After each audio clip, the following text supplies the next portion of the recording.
शाम ढल रही थी। थाने के बाहर छोटी चाय की दुकानों से गर्म चाय की भाप और अदरक की तेज़ खुशबू हवा में फैल रही थी। बरामदे में अलमारी जैसी लंबी लाइन लगी थी। दीवारों पर धूल जमे नोटिस चिपके थे।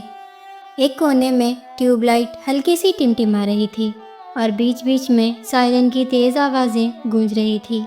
ये सब मिलकर उस जगह का रोज़ का मंजर दिखाते थे। इसी भीड़ में एक बुजुर्ग आदमी धीरे धीरे चलते हुए मेन गेट से अंदर आए।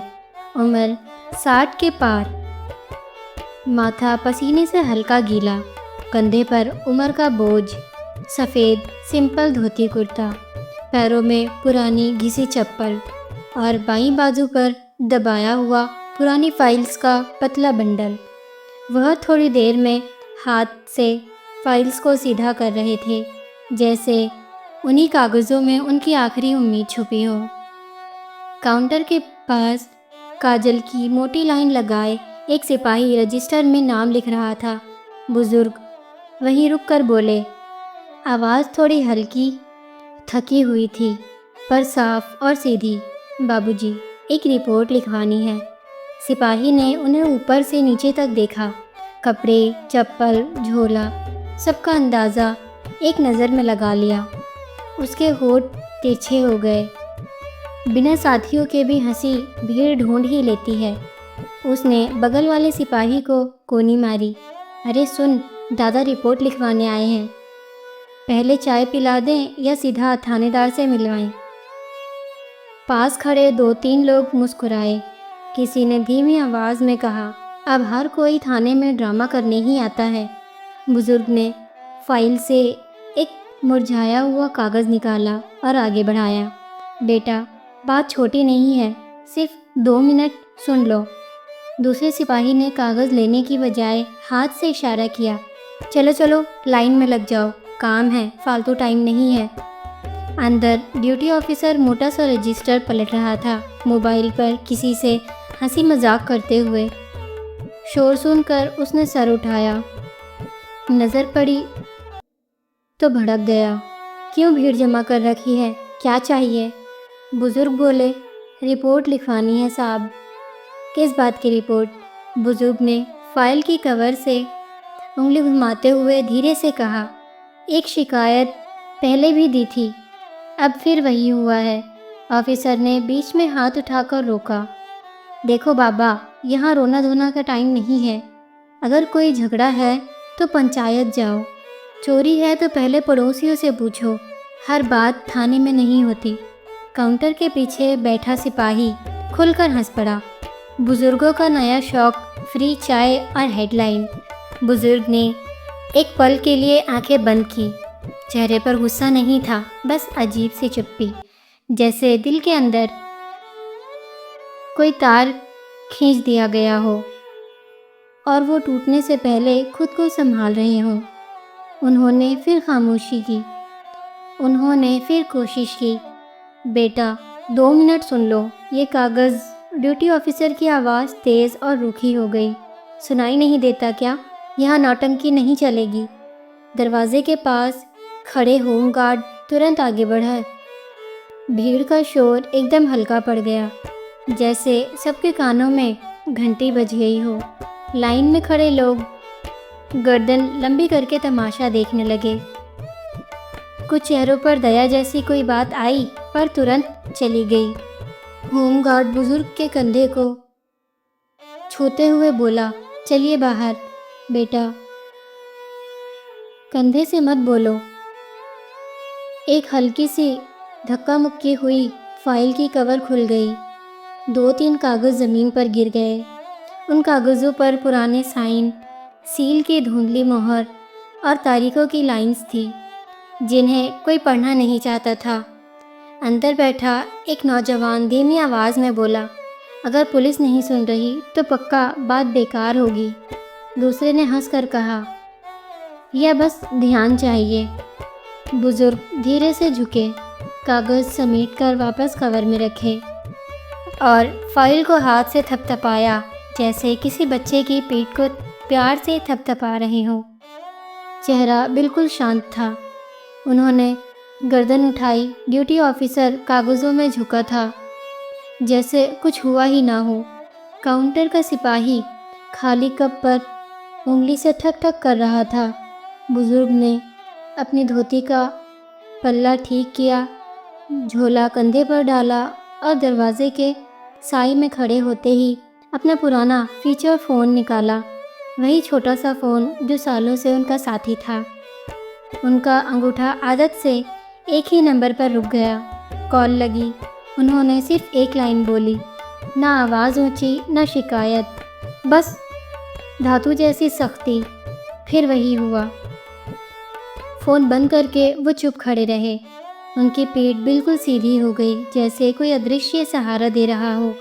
बरामदे में आने जाने वाले कदम वही रफ्तार में थे, लेकिन थाने की हवा में जैसे कोई अनजानी गूंज चल पड़ी हो।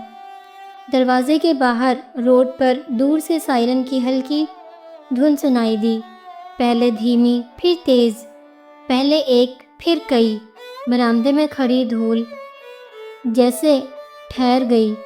काउंटर पर ठक ठक करता सिपाही रुक गया। ड्यूटी ऑफिसर ने गर्दन उठाई, बाहें अपने आप तंग हो गई। लाइन में खड़े लोग एक दूसरे का चेहरा देखने लगे।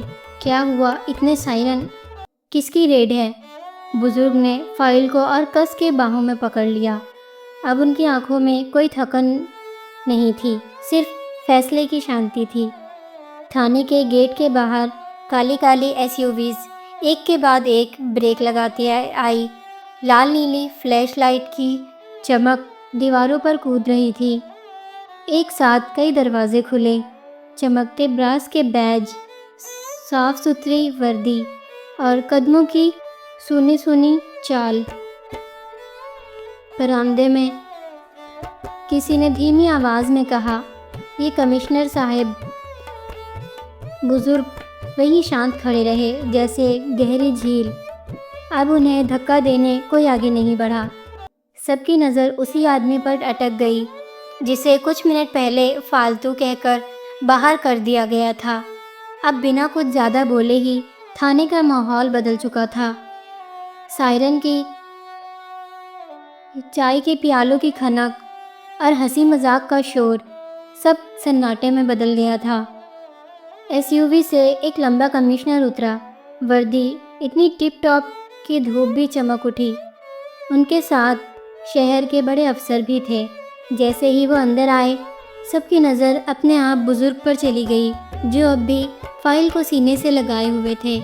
कमिश्नर सीधा उनके सामने रुककर सल्यूट करते हुए बोला, सर, आपने पहले बताया क्यों नहीं? बरामदे में खड़े सिपाही, हवलदार और ड्यूटी ऑफिसर्स के चेहरे का रंग उड़ गया। जिसे थोड़ी देर पहले बेकार और पागल कहा गया था, वही अब कमिश्नर के सल्यूट का हकदार था। बुजुर्ग शांत आवाज़ में बोले, हर बात बताना ज़रूरी नहीं होता। कभी देखना चाहिए कि ज़मीन पर लोग कैसे बर्ताव करते हैं। उनकी आवाज़ धीमी थी, लेकिन असर इतना गहरा कि पूरा थाना का स्टाफ सिर झुकाकर खड़ा रहा। भीड़ में खड़े लोग अब फुसफुसाहट करने लगे। ये वही हैं, रिटायर्ड डीजीपी साहब। इनके नाम पे तो कई मेडल्स बने हैं। ड्यूटी ऑफिसर के होठ सूख गए। उसने पास खड़े हवलदार को देखा। दोनों की आंखों में सवाल था।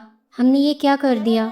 कमिश्नर गुस्से में बोला, किसने इनको धक्का दिया?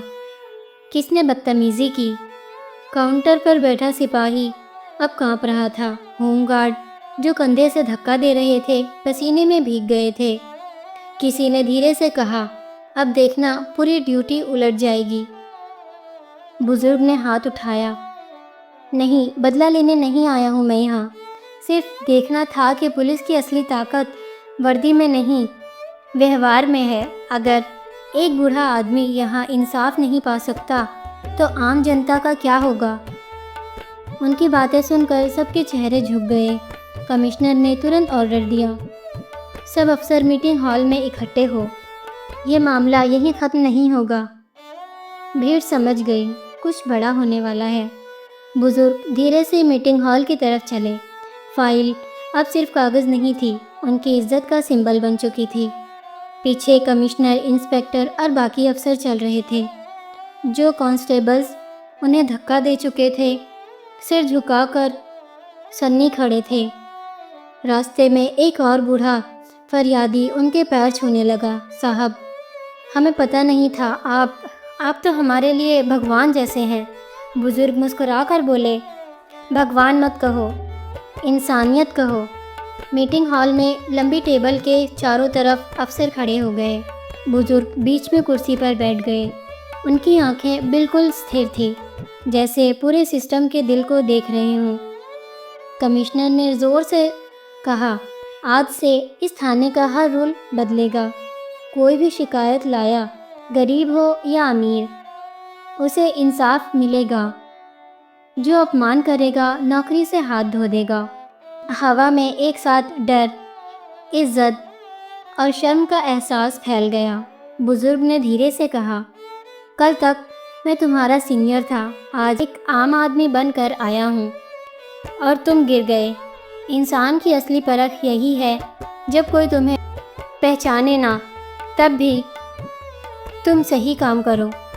उनकी आवाज़ इतनी गहरी थी कि हॉल में बिल्कुल सन्नाटा छा गया। बाहर से सायरन की गूंज उठी, जैसे पूरा सिस्टम अब नए मोड़ पर पहुंच गया हो। दोस्तों, ये वीडियो आपको कैसी लगी कमेंट में ज़रूर बताना। वीडियो को लाइक, शेयर और चैनल को सब्सक्राइब ज़रूर करना। मिलते हैं अगले वीडियो में। धन्यवाद।